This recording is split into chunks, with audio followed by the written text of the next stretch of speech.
پہلے صوبائی حکومت کے آفر کو تو قبول کرو. اور نتیجہ یہ نکلا ہے. شاید بلوچستان کے اور سندھ کے دوستوں کو معلوم نہ ہو یا پنجاب کے لوگوں کو معلوم نہ ہو, خیبر پختونخوا کے وہ کلا جانتے ہیں کہ بنو میں کتنی دفعہ چند مہینوں کے اندر اندر چھاونی پہ حملے ہوئے, داخل ہو گئے. ابھی حال ہی میں کتنے تھانوں پہ انہوں نے قبضے کیے, کئی دن تک قابض رہے, اور بالآخر پولیس نے اعلان کر دیا کہ اب ہم آپریشن میں فوج کے ساتھ نہیں لڑیں گے, ہم خود لڑیں گے, اپنے افسروں کا حکم نہیں مانیں گے. لہذا چین آف کمانڈ ٹوٹ چکا ہے, اور میرے بنلو کا سپاہی اپنے ڈی پی او کا حکم نہیں مانتا, اپنے ڈی آئی جی کا حکم نہیں مانتا, اپنے آئی جی پی کا حکم نہیں مانتا. اس کے بعد لکی مروت وہاں کے پولیس نے باضابطہ اعلان کر دیا کہ ہم اپنی کمیٹی بنائیں گے, ہم اپنے طور پر لڑیں گے, ہم کوئی فوج کا سہارا لینے کے لیے تیار نہیں, نہ ان کے شانہ بشانہ لڑنے کو تیار ہیں, اور وہ نہ ڈی پی او کی مانتے ہیں, نہ ڈی آئی جی کی مانتے ہیں, نہ آئی جی کی مانتے ہیں. اور ابھی 4 دن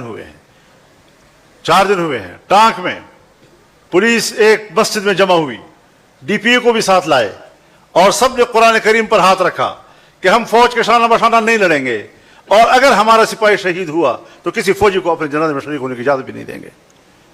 یہاں تک حالات پہنچ گئے ہیں. اب کیا رہ گیا؟ ڈیرہ اسماعیل خان رہ گیا, کرک رہ گیا, پھر کوہاٹ رہ گیا. اب اس حالت تک ملک کو کس نے پہنچایا ہے؟ یہ فضل الرحمان نے پہنچایا ہے.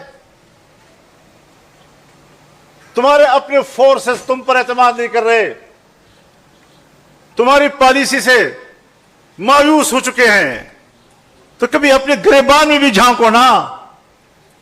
اب تم فرشتے تو نہیں ہو کہ معصوم ہو, تم غلطی نہیں کرتے, لیکن میرے مضمون کو سمجھو, میرے مضمون کو پڑھ, میرے لفافے کو نہ دیکھ. میں کیا کہنا چاہتا ہوں, اول سے لے کر آخر تک قوم کو میری تقریر سناؤ. اس میں توہین کی کون سی بات ہے؟ بے توقیری کی کون سی بات ہے؟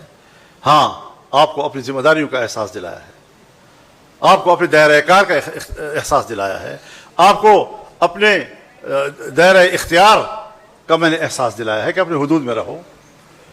تمہاری ساری توانائیاں پاکستان کے اوپر اپنی سیاسی گرفت مضبوط کرنے میں صرف ہو رہی ہیں, اور آج بھی جو تم نے شہداء کا مسئلہ اٹھایا ہے, تم اپنے ملک میں سیاسی تسلط اور سیاسی گرفت کو مضبوط بنانے کے لیے شہداء کے خون کو بطور ایندھن استعمال کرنے کی کوشش کر رہے ہیں. اپنے جرائم کو چھپانے کے لیے شہداء کے پیچھے چھپتے ہو. ہم آپ سے کوئی جنگ نہیں لڑ رہے, ہم آپ کی پالیسی سے اختلاف کر رہے ہیں. میرے دلیل کا جواب دلیل سے دیجئے. کہتے ہیں معافی مانگے, معافی میں نے مانگنی ہے, تو نے مانگنی ہے. غلط تو نے کیا ہے.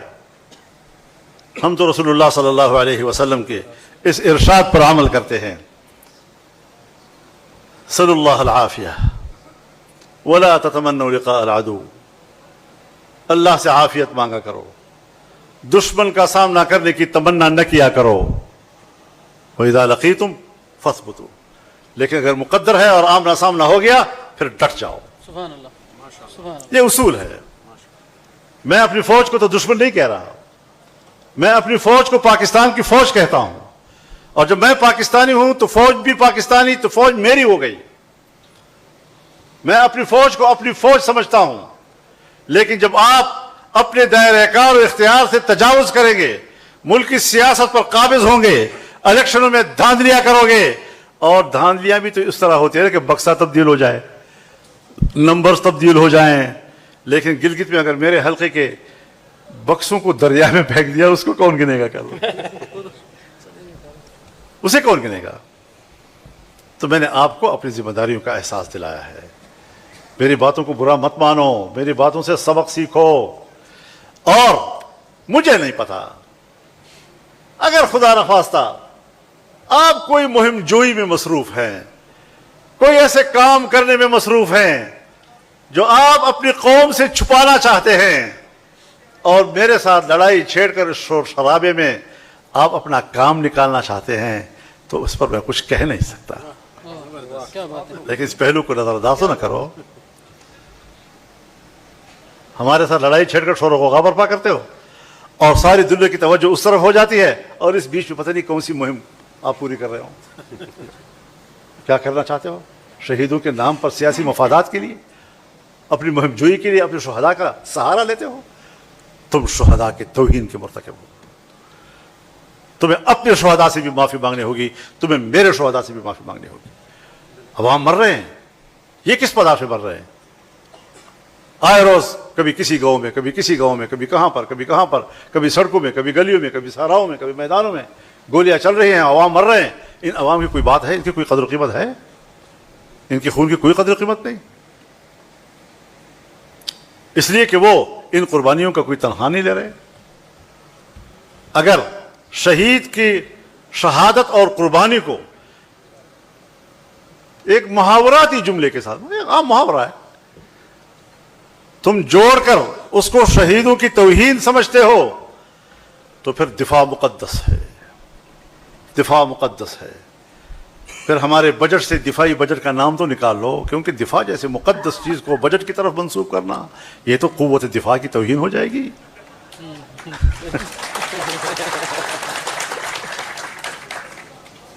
اس کا نام رکھ لو مقدس بجٹ.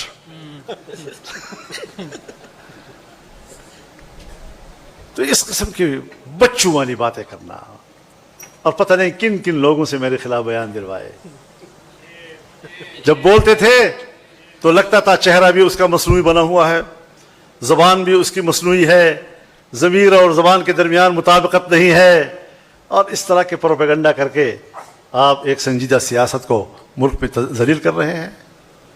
ہم نے ہمیشہ سنجیدہ سیاست کی ہے، ہم نے ملک کے لیے بہت کچھ کیا ہے، ہم نے اس ملک کو مشکلات سے نکالا ہے، ہم نے اس ملک کے نوجوان جو بندوق کی طرف جا رہے تھے ان کو روکا ہے، مدارس کو روکا ہے، مساجد کو روکا ہے، جوانوں کو روکا ہے. اور میں 26 سال سے اس محنت میں ہوں کہ میرا نوجوان وہ مثبت کردار کی طرف جائے. آپ نے ان کے سامنے میری کیا حیثیت کر دی؟ کل جب میں انہیں کہوں گا کہ آپ لوگ ایسا نہ کریں، ایسا نہ کریں، ایسا نہ کریں، ایسا نہ کریں، اور وہ مجھے کہے کہ آپ کے ساتھ کیا ہوا، تو میں برداشت تو کر لیتا ہوں، چلو میں نے برداشت کر لیا. لیکن اگر آپ شہداء کا سہارا لے کر یہ توقع رکھتے ہیں مجھ سے کہ میں اپنا موقف تبدیل کر لوں گا، جب تک تم سیدھے نہیں ہوگے میرا موقف تبدیل نہیں ہو سکتا انشاءاللہ.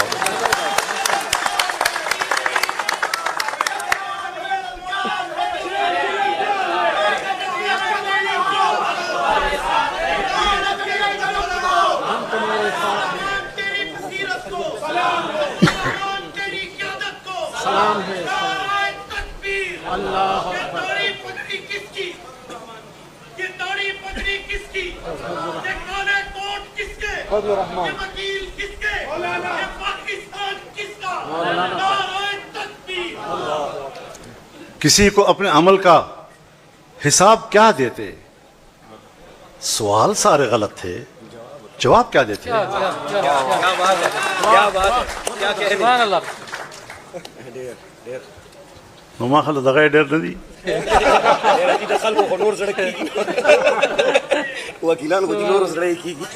اصل میں 4:30 6 بج گئے ہیں اور عصر کی نماز بھی نہیں پڑھی، تو آج اتنا ہی کافی. اور انشاءاللہ العزیز 15 اکتوبر کو جی 15 اکتوبر کو انشاءاللہ ملتان میں مفتی محمود کانفرنس ہوگی،